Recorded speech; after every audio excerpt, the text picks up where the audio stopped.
Tennessee Wildlife Resources Agency officer was asked to leave the Outback Steakhouse in Cleveland because he had his service weapon on him. The wildlife officer shared the experience on Facebook. His post got more than 50,000 reactions. Alana LaFleur shows us why Outback now says that conversation shouldn't have happened. This Facebook post, written by TWRA officer Andrew Ward, details a Friday night dinner gone wrong.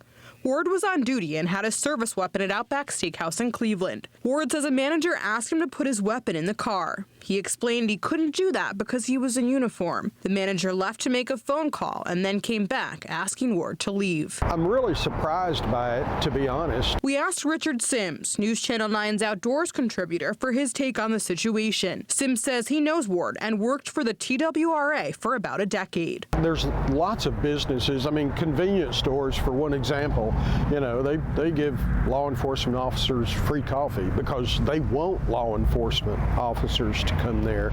They feel like it gives them an added sense of security.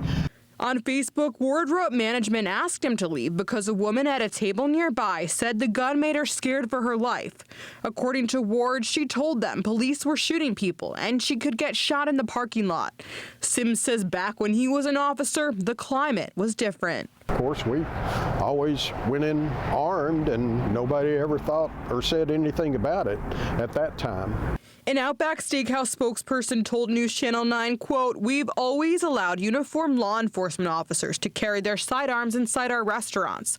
A manager made a mistake and we have discussed this with her. We have contacted the guest personally and apologized." Ward told us he accepted Outback's apology. Sims says he's also glad they said sorry. It sounds to me like this was an isolated incident.